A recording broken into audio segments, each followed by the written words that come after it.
1971 का भारत पाकिस्तान युद्ध जल, नभ और थल तीनों मोर्चों पर लड़ा गया था। तीनों मोर्चों पर लड़ी गई तमाम लड़ाइयाँ महत्वपूर्ण थी, लेकिन किन परिस्थितियों ने लोंगेवाला में लड़ी गई लड़ाई को सबसे खास बना दिया, ये आज हम जानेंगे। भारतीय सेना का एक बड़ा हिस्सा पूर्वी सीमा से लगे ईस्ट पाकिस्तान में उलझा था, तो वहीं जम्मू कश्मीर की सुरक्षा में भी व्यस्त था। पाकिस्तान को ये स्थिति खुद के अनुकूल लगी। उन्हें लगा कि पश्चिमी सीमा पर तैनाती ढीली होगी। इसी का फायदा उठाने के लिए उन्होंने पश्चिमी सीमा पर घुसपैठ की योजना बनाई, ताकि पूर्वी सीमा पर हो रहे नुकसान की भरपाई पश्चिमी सीमा पर हो सके। थार के मरुस्थल में राजस्थान के अंदर भारत पाकिस्तान के बीच अंतर्राष्ट्रीय सीमा है।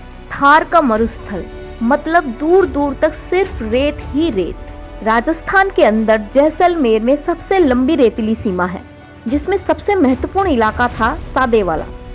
लोंगेवाला बॉर्डर से लगभग 15 किलोमीटर दूर एक जगह थी। यहाँ दुश्मन के हमले की संभावना ना के बराबर थी, इसीलिए यहाँ चौकसी तो थी, पर कोई भारी आबादी में सैन्य तैनाती नहीं होती थी।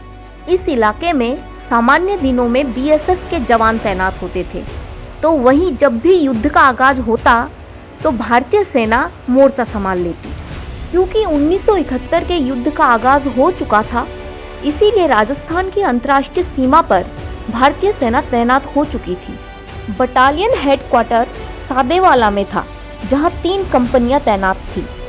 लोंगेवाला पोस्ट पर पंजाब रेजिमेंट की 23वीं बटालियन की अल्फा कंपनी तैनात थी। एक कंपनी में लगभग 120 सैनिक होते हैं। इनकी अगुवाई कर रहे थे मेजर कुलदीप सिंह चांदपुरी जी।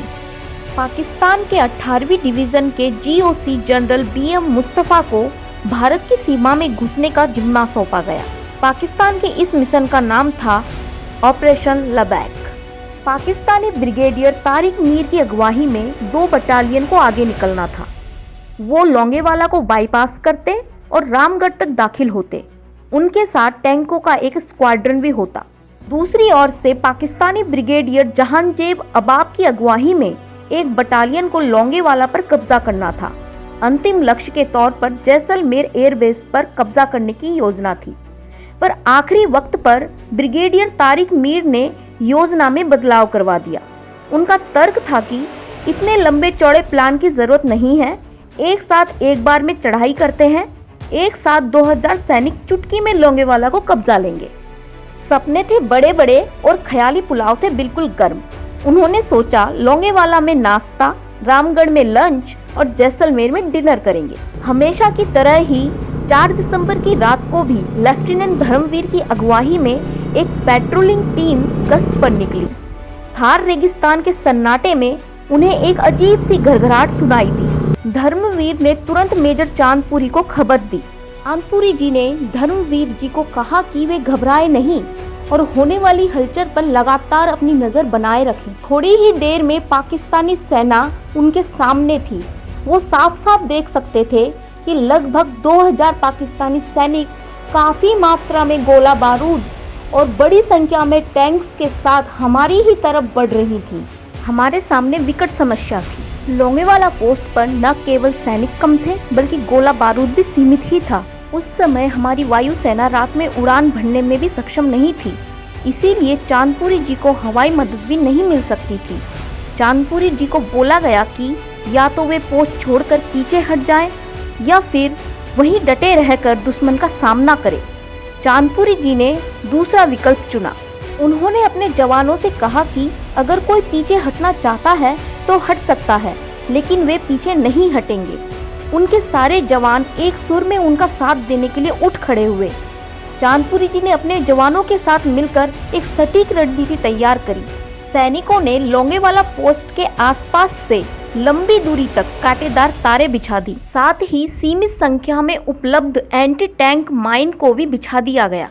क्योंकि गोला बारूद भी सीमित थे, इसीलिए तय किया गया कि जब दुश्मन एकदम नजदीक आ जाएगा तब जवाबी हमला किया जाएगा, ताकि एक भी निशाना खाली ना जाए। पर इसका एक अर्थ यह भी होता कि हम भी दुश्मन के निशाने के एकदम सामने होते। पर युद्ध का अर्थ ही है कफन बांधकर मैदान में उतरना। पाकिस्तानी सेना लगातार आगे बढ़ती ही जा रही थी। जैसे ही उनके टैंक्स कटीले तारों के नजदीक आए, उनके 2 टैंक ब्लास्ट हो गए। पाकिस्तानियों को लगा शायद यहाँ एंटी टैंक माइन बिछी है। कटीले तारों को उन्होंने एंटी टैंक माइन फील्ड समझा। उन्होंने आगे बढ़ने का निर्णय ना लेकर पहले माइंस की जांच करना अधिक उचित समझा। इस जांच में लगभग 4-5 घंटे निकल गए।